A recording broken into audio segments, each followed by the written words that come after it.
mechanicals of this 1980 Mercedes-Benz 300 SD. There's a lot of work that went into this car, bringing it up to its current condition. So I'm going to pass the baton off to Christopher. You let us know everything that's been done to this car in preparation for the sale. Okay. All right. I guess we'll start in the back because that's the best place to start in the diesel. That's the first place I start. So upon receiving this car, it ran really well, but I wanted to take it to a much higher level.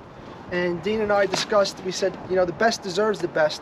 So basically what I did was I drained the tank, removed the strainer, and completely flushed out the whole tank. Besides flushing out, also neutralized it from all the cleaners that went into the tank and so forth. And then we disconnected the lines up to the front, and we cleaned the lines from the front to the back, basically to ensure there was no sediment or any gummed up debris over 40-something years, or 40 years I should say, that this car has been probably not touched in that manner. So if we want to walk to the front of the car now, basically we'll touch upon everything that's been done to the car that we could see from up top.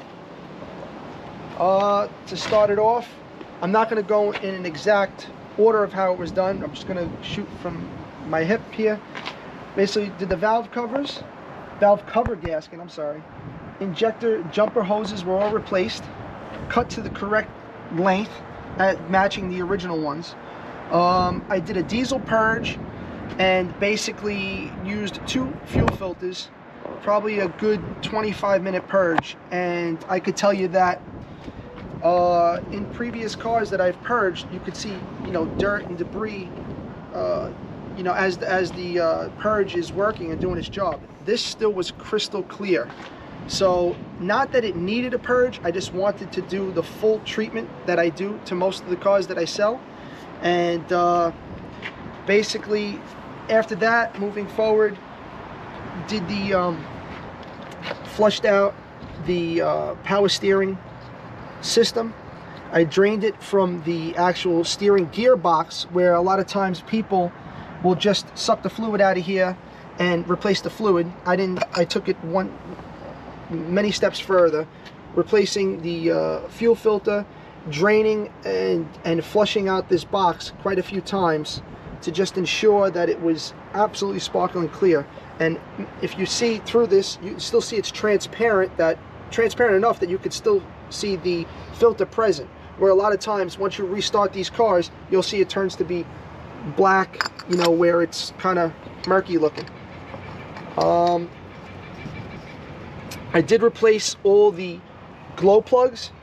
So again, not that it needed it, but I wanted to replace it. They've been in there, they're original, and you know, it's good practice to do so.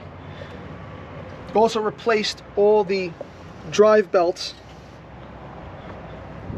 with the car, did an adjustment, replaced the thermostat along with the gasket, obviously. And again, not that that needed it, but you know, I just don't want to take a chance with a 40-year-old original thermostat, and I'm sure a lot of people would agree to that. Let's see what else. Obviously did an oil change, used a high quality filter. Did a brake flush, right? Oh, absolutely. Did a brake flush, placed the grommets underneath.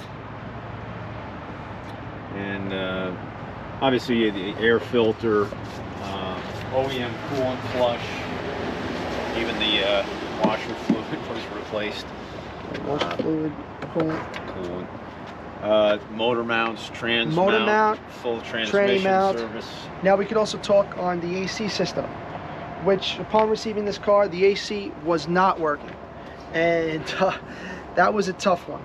So basically kind of did it in stages, because at first, you know, we replaced the compressor with a brand new bare compressor. I replaced the receiver dryer. Upon filling it back up, noticed that the compressor was compressing and the lines weren't getting cold where it should be. No cold air was coming into the cabin. So that's where the fun began. basically, So we were getting no cold air in the cabins, so that turned out being the expansion valve. yeah. Okay, that was a fun one. So basically, underneath the dash, how to remove basically everything underneath the dash.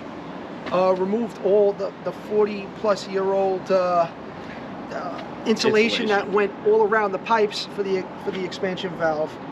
I actually sourced from a buddy of mine basically the exact insulation as Mercedes to rewrap the expansion valve to perfection, basically. So upon doing all this, we have now ice cold air. But on another note, I forgot to mention that we actually flushed I flushed the whole system of the car. So cleaning out the expansion valve, the evaporator, condenser. So I have to say this is probably the coldest air that I've ever experienced in a classic car, and I think Dean could it was freezing today. Attest to that. We it gets extremely cold in the cabin in this car with this AC running. Absolutely. Even on the low setting today, I was really cold. Now there's a few things that we can't show standing here, but you know, if the car was in the air, I could. Basically, things that we that were done underneath the car. I replaced the output shaft seal on the transmission, and there was a tiny seep. Now, sometimes you could drive the car and it'll seal back up, but I didn't want to take any chance. So I basically removed the exhaust system, the drive shaft, and replaced replaced that seal. I also replaced the seal to the rear differential, resealed the rear differential cover with the correct anaerobic sealant, and obviously changed the fluid in that as well. And what else can we add, Dean? Did a transmission service? Absolutely, yeah. Transmission service. I mean, basically every fluid in this car has been gone through. There's nothing.